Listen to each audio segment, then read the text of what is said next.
Hello, everyone. This is Alexander Horat, your host, and today we're joined by guest Chris Temple. And Chris Temple is a veteran investment author, economic analyst, and the editor-publisher of the National Investor, where he breaks down macroeconomic trends, markets, and unconventional investment ideas for individual investors. Hello, Chris. Thank you for coming back on the show. Hey, Alex, nice to see you again. Yeah, so I've seen you recently talk a little bit about uranium, and do you think it's going to be going up in the near future? I think that, look, as far as the broad picture of the economy is concerned, I'm ambivalent at best.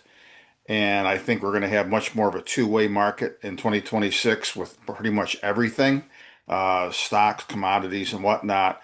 But I think that the story that is the strongest fundamentally and the commodity that would probably, in relative terms at least, be the most insulated from an economic slowdown would be uranium. The supply demand picture for uranium still is just screamingly bullish.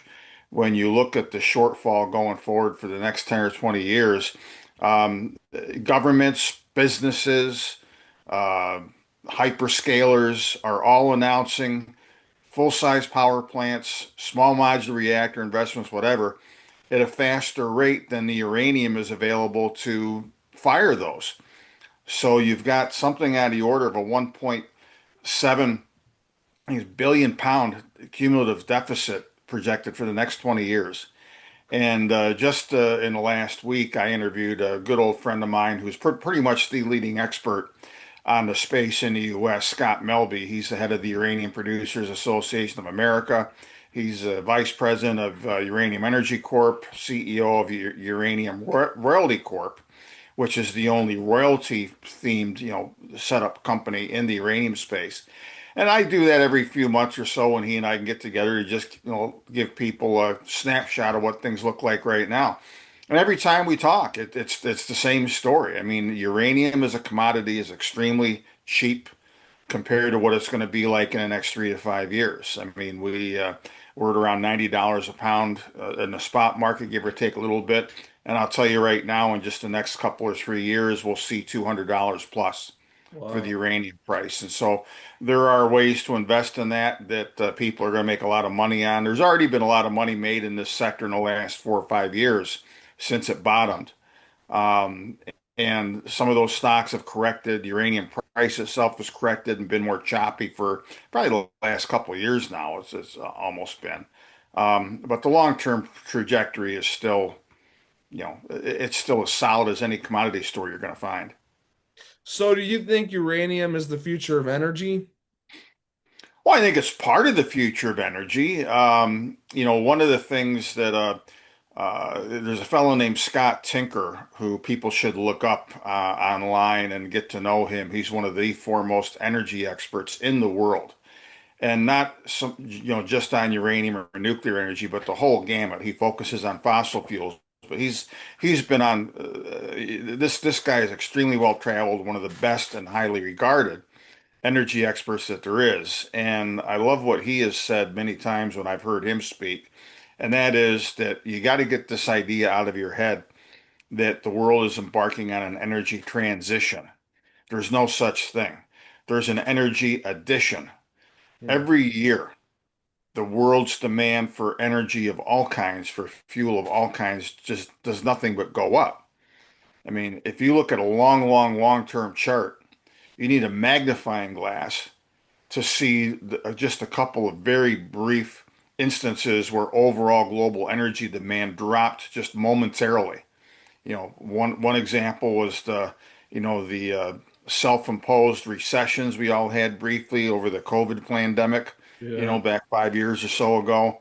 You can go back to the immediate aftermath of the market crash in 2008, and those are fleeting because you've got a growing population, you've got 2+ billion people on this planet that tonight they're going to cook tonight's dinner over dried cow dung. They Yeah. can't go into their dwelling and flip a switch to turn on lights, to turn a knob to turn on heat or cooling, as people in other countries can. So you've got all of these things, plus the continued uptake for energy, even in the developed world. So it's nuclear is going to be one of the big mixes. The two, I mean, Energy Secretary Chris Wright here in the U.S. has been very clear that the two heavy lifters, commodity-wise, going forward are going to be natural gas and uranium. Relatively speaking, they're the cleanest sources of baseload, 24/7 power. And we're not going to build new coal plants, but we're not getting rid of the old ones as fast as we thought either because they're just too much use. And oil's not going to go away anytime soon either. Okay, yeah, because that was my next question was basically as countries move towards nuclear power, where's that going to leave oil and coal? Do you think those are still good investments or not really? Well, near term, I mean, oil is still going to be viable, mostly for transportation. It's less of a mix now, at least in our part of the world, Alex, for utilities. There are other parts of the country or of the world rather where they still are using antiquated power generation systems that require much more oil than what we use now, which is relatively little. But there's still going to be use for transportation and so forth. And again, peak oil has been predicted so many times, and peak demand for oil has been predicted so many times, you kind of lose track. But again, the fact of the matter is, when you look at the annual consumption of crude oil, it has not gone down, despite all the predictions that it would. Eventually, it will. Eventually, it will. But at the same time, that's true. I think that at the present time, Alex, the price is just too cheap. There is not enough development stage and pre-production stage assets, even in this country right now, to continue to meet demand going forward the way we need. So my belief is that oil as a sector right now is undervalued. There's more that can go wrong with it than there is with uranium, in my opinion. But that's another one near the top of my list of stuff that long term has still got a much better picture than a lot of people understand. Okay, that makes sense. So, what uranium stock do you like, or how do you like to invest in uranium? I know you can't have it physically on you, but what's the means that you like to invest in it? Well, look, I think that the easiest no-brainer thing if you're making a play on the commodity, which is the relative safest bet, is there's an ETF, the Sprott Physical Uranium Trust. Okay. And this is simply a pure play on the uranium price itself. Beyond that, you've got, the Cadillac companies, Cameco, Uranium Energy Corp, I mentioned, that's Scott Melby is the vice president of. Energy Fuels is another one. And you've got some other ones that are starting to come up, as well. I mean, there are incrementally previously produced or mothballed small mines in the U.S. that are being brought back into production incrementally. Um, the other thing, as far as investors are concerned, if you're not wanting or if you don't feel adequate enough to do your own homework and look at the individual companies you want to get, there are exchange traded funds that buy a basket of uranium stocks. And Sprott manages some of those. There's other Global X is another mutual fund and ETF purveyor that has sector exposure funds, like for uranium and nuclear energy. So no, that's the easiest way for most people to get in. I'm on a cusp of actually, with almost all the commodity related stuff I've had as my recommendations for a while now.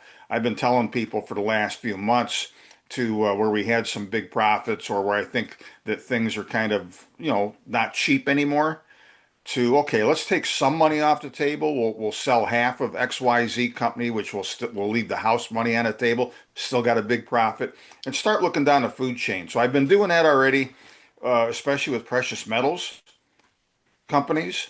Um, some base metal plays. I just added a couple of those recently to my recommendations, and I'm going to be doing it next with uranium. So right now I'm trying to figure out, which small handful of individual companies I think are going to be in the next wave. These are companies where you're not producing presently, but they're about to produce. They've got big exploration upside, not a lot of headaches production wise, because and the thing that's cool, Alex, about the uranium space especially, when you compare it to any other commodities, there is a tiny number of companies that are out there that are actually viable, that are exploring for or trying to develop uranium assets. There's just not a big number. I mean, a lot of companies went bust back 15 years ago when you had the Fukushima accident in Japan. The uranium market crashed. People said, that's it. No one's going to use nuclear energy anymore. And they were wrong. But a lot of exploration companies, especially that had uranium as their primary or only asset that they were looking to explore for, they went belly up, or they decided to get into the lithium business or the cannabis business or the nickel business, any business other than uranium. And that's still largely the case. I mean, I have seen a few companies that are small cap juniors that have repurposed themselves in the last few years that were, let's say, lithium plays, and now they're going to uranium. Mm. Okay. Some of them back to uranium. But there's still not a huge universe. Again, I think that when you look, and if you go to my YouTube channel, I just posted that interview with Scott Melby that I mentioned, and watch that. I mean, it's very informative. He is the expert in the U.S., the go-to guy on this sector. He's been all over the world. He's been in this industry over 40 years, and he makes things understandable as well. I mean, it's very simple. It's very simple thesis as to why uranium going forward is so bullish. Yeah, so on the uranium stocks, is there any that pay a dividend? And do you like stocks that pay dividends? I mean, generally, I like stocks that pay dividends. I mean, you can get returns in different ways from companies. I will say this, that I've been telling people for a while, and we've seen the markets now treading water, um, that 2026 is going to bring us much more of a two-way market than what we had last year, which means it's going to be more volatile. You can't just close your eyes and throw money into the market generally and expect it's going to continue to go up. I think we're going to be lucky to have a flat year in the market in 2026. Could be worse than that. Yeah. So in that environment, I think a lot of investors are going to be forced to make wiser decisions as investors. I did another interview earlier this morning talking about the macro story and the macro backdrop to the economy, and it's got stagflation written all over it. The economy is plodding along. It's not doing badly, but it's not doing great. Inflation refuses to go away. It's staying very sticky. And I told people, I don't know if you heard me say this before, Alex, but I told people back at the first of the year that one of the things nobody's contemplating in 2026, nobody has on their bingo card the possibility that the Fed will be forced to raise interest rates again. Yeah. Everybody wants them to cut rates more to keep the markets goosed and everything like that. But what did you see from the meetings, the minutes Wednesday afternoon released from the last Fed meeting in January?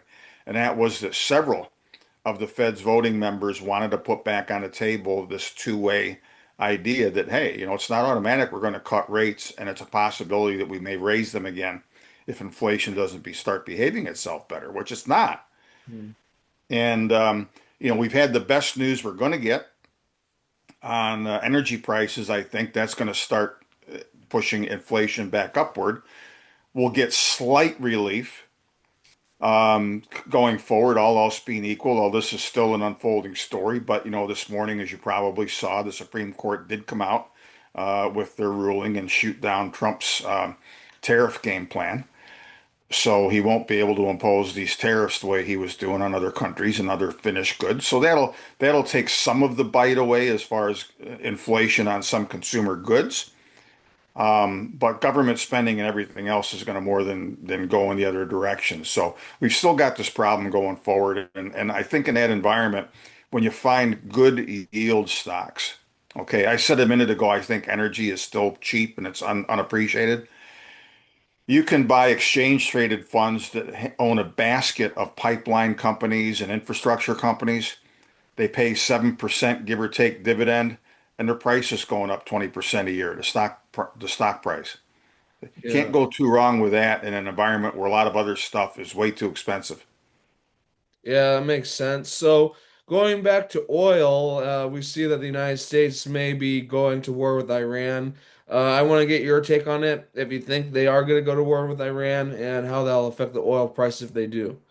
Well, first of all, I'll be surprised if the president doesn't do something between now and his State of the Union message on Tuesday night. He's going to want to get up there and thump his chest about that, especially since he just got shot down on the tariffs. In fact, funny thing, and I mentioned this morning on another interview, a lot of people were thinking before today that the Supreme Court might wait still another week or two to put this decision out. They've already waited this long. It was 170 pages. Okay, but anyways, because who sits in the front row when next Tuesday night the president's delivering his State of the Union address? It's four or five of the Supreme Court justices sit in the front row, Oh and yeah. so now they're going to be able to get a personal, in-person, nationally televised tongue lashing. So the president's going to want to have something to crow about, and it's not going to shock me if he does something over the weekend where Iran is concerned. I question how easy it's going to be, not to make light of war, which I don't think the president should be doing any of this at all, but that's another story. Um, it's going to be interesting to see if this goes as easy for him as the middle of last year when he went in and this hit and run thing, and you know relatively painless for the U.S. perspective, at least. So, the last year when that happened, the oil price ran up for a while ahead of that, and actually it peaked right about the time that they were bombing those purported nuclear facilities, and then it turned and went back down. Whether Yeah. we'll see the same thing again or not, who knows? The president said this morning that what he's thinking of is a limited military action. Hmm. So, because he's trying to put that out there to push back against people that think this time he wants to put boots on the ground and go for the actual regime change. So, I don't know. I don't like the whole situation. I'll tell you another thing too that concerns me, and people need to keep this in the back of their minds. Not that I want to be defeatist, not that I want to be a conspiracy theorist or anything, but I always have to use this example at times like this because you look at the situation right now. The Federal Reserve has got trouble because you've got cracks appearing in the financial system. They're having to shovel a lot of money into the overnight repo markets because there's a lot of players out there over their skis and having liquidity issues. Blue Owl, 300 plus billion-dollar company, this week is out stopping redemptions on one of its private credit funds because they don't want people to be able to withdraw money because they're illiquid. Okay. You've got those things going on. You've got the economy not doing as well as the president claims it is. You've got 60% of the American people that every time the president tries to tell you that we've got the greatest economy in the history of the solar system, they look at their paycheck, they look at their bills. Well, I don't see it. I don't see inflation down. I don't think he's the affordability president yet, and all the rest of this stuff. I'm not saying all these things are his fault. He's always the showman, always the self-promoter, always the reality TV type guy. And what people are experiencing is not what he's painting. Okay. And it's not going to get better over the course of the year. It's going to get worse, and only because of math. It's not anything that he does or doesn't do.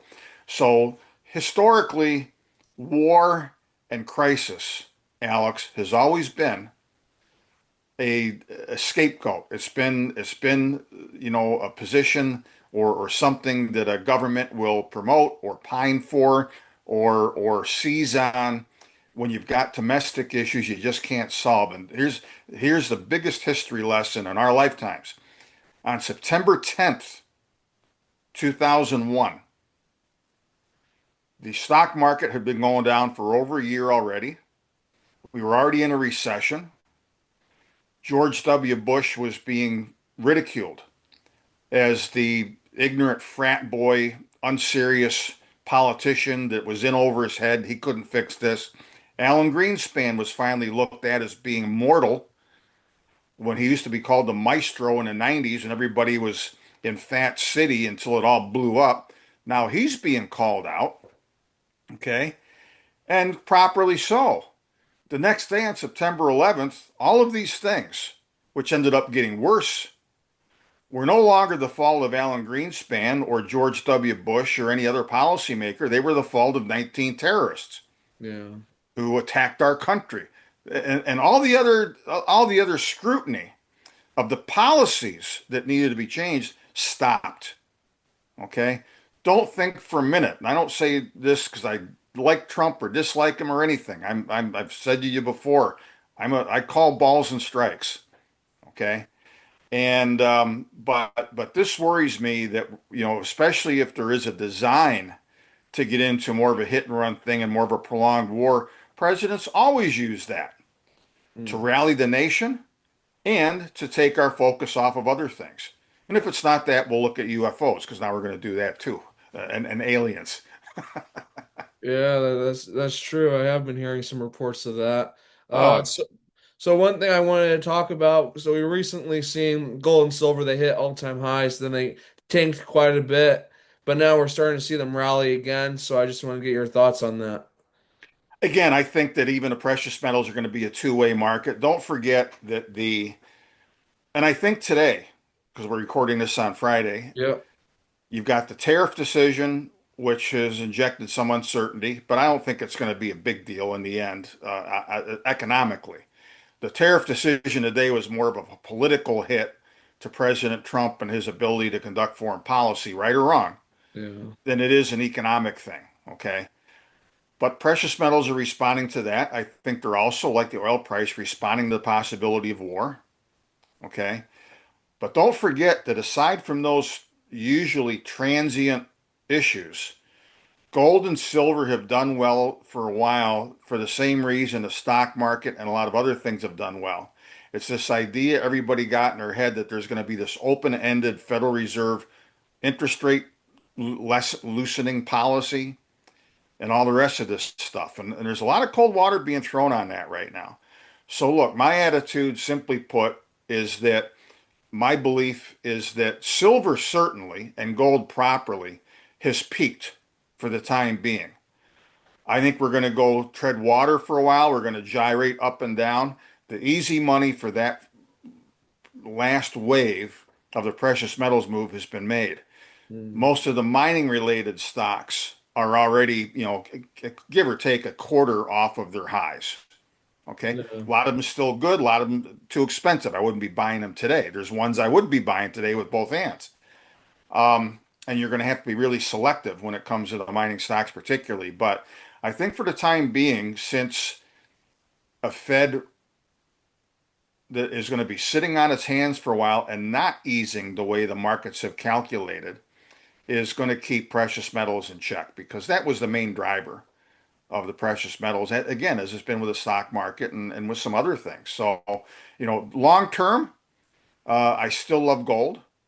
Um, Silver is going to have a little bit more trouble because it's more associated with industrial and base metals. Yeah. I can very easily, and I got somebody mad at me the other day when I said this. I said I could see easily silver going back to $50 to $55 where it broke out.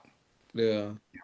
It went down to the low 70s. Now it's a little over 80 as we're recording this, but Right. it's notoriously very volatile. And to me, it's not investable right now in either direction.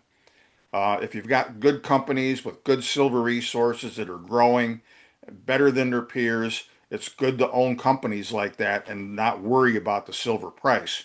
But don't be shocked if it does go down. And if I'm right, it's probably going to be back up to truck time if we get back to 50 or $55 for silver. Yeah, I agree. Like I don't know, I don't see it going much lower than that. Like I guess it could, but Well, here you got to remember that a lot of these things, I mean, you've got fundamental stories for any of these commodities or investments, Alex, and you've got technical charts, and a lot of investors look at that. All yeah. right. And if you look at a chart of silver, unmistakably, the only reliable, as a chartist, the only reliable bottom that you can think you can hang your hat on is that breakout level of around $55 where silver, and it went up and touched it a couple times before it touched it and then went through it.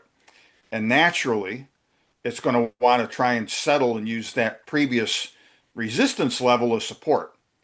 And if you see that happen, and if it happens successfully and the broad story is supportive, then you'd want to be wildly bullish on silver again. Yeah, one thing that I haven't asked you yet was your thoughts on the copper and nickel markets.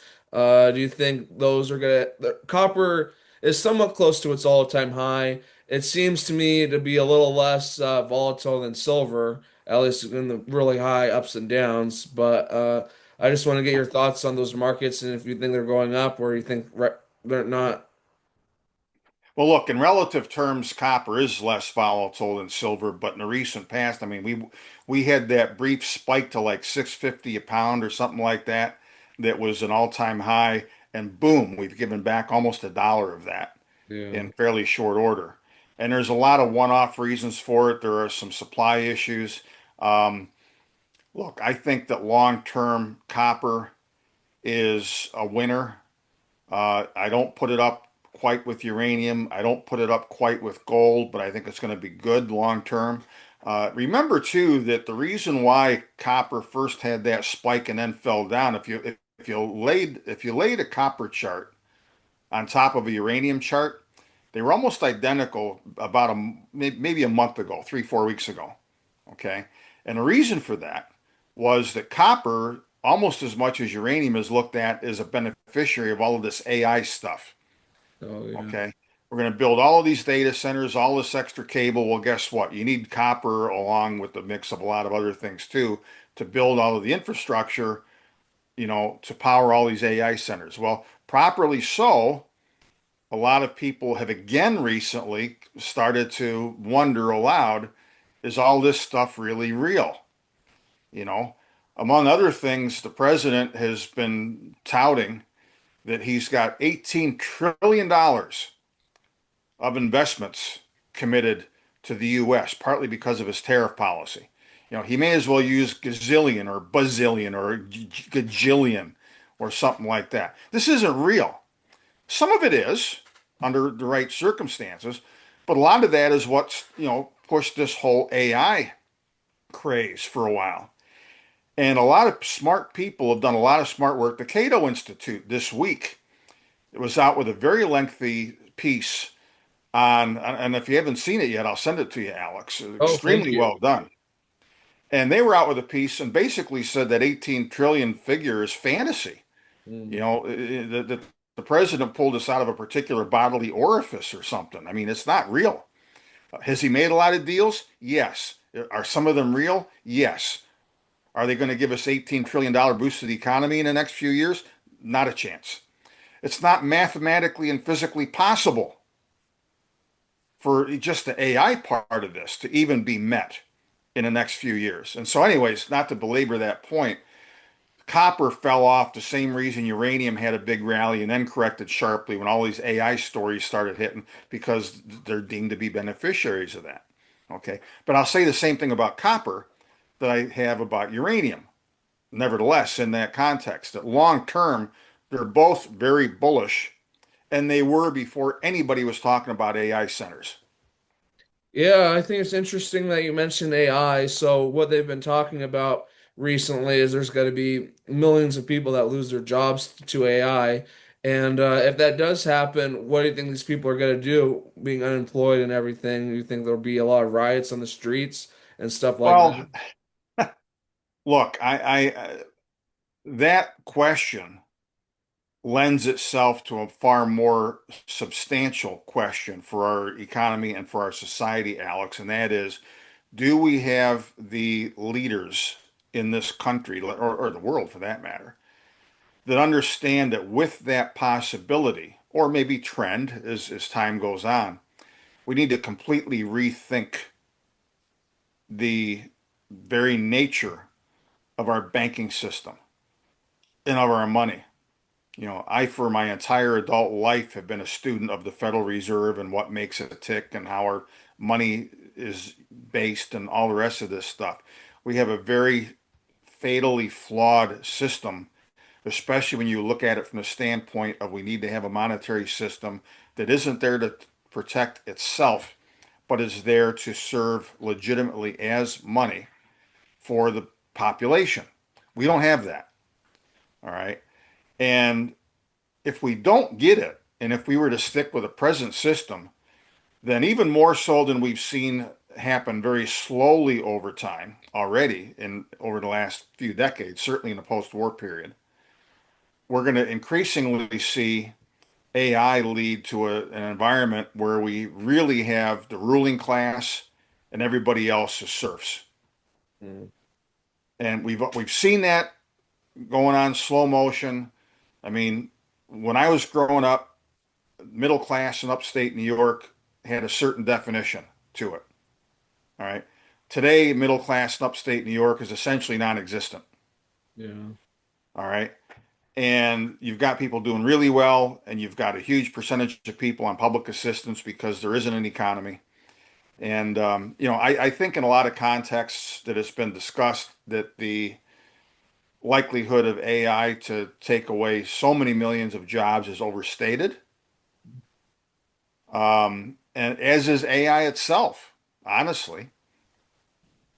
But AI is going to have good applications in some instances and not so good in others. But again, I think that this is hopefully will lend itself to a serious debate over do we need to totally revamp our system? There are countries, Scandinavian countries and others, and there are also people that have been, progressive economists in our country that have said that, when we come up with official numbers for gross domestic product or gross national product, we need to refigure that. We need to include in things like our economic health, the health of people, okay? The level of sickness, leisure time, um, longevity, life expectancy, all different kind of things that make the quality of life good. We have become so laser focused on just the money part of it that again, we live in a system that the money that we have, the dollar run by the Federal Reserve, is a system where man is created to serve money instead of that money being there to serve man. Yeah. And in my lifetime, are we going to see a change of that? I hope so. I try. But I'm not holding my breath. Yeah, so I wanted to take the time to share Chris's website, the National Investor, so people can actually subscribe to an email mailing list right on this website to stay tuned. Sure, if you go to nationalinvestor.com, if nothing else, if you're not already on it, sign up for There's Your Money Today, my own podcast. Sign up for my free emails. Whenever there's a new podcast, a new commentary, or whatever, we send it out to folks, and that'll give you an idea as to what I'm thinking, how I view the broad markets, and so forth. And right there, what you're showing is if you want to subscribe, because it's a membership base to get all of my specific investment recommendations, you can hit the subscribe or renew button as well. I think that's great. And you also have a YouTube channel where you post some very informative videos. Would you like to tell the viewers a little bit about your YouTube channel?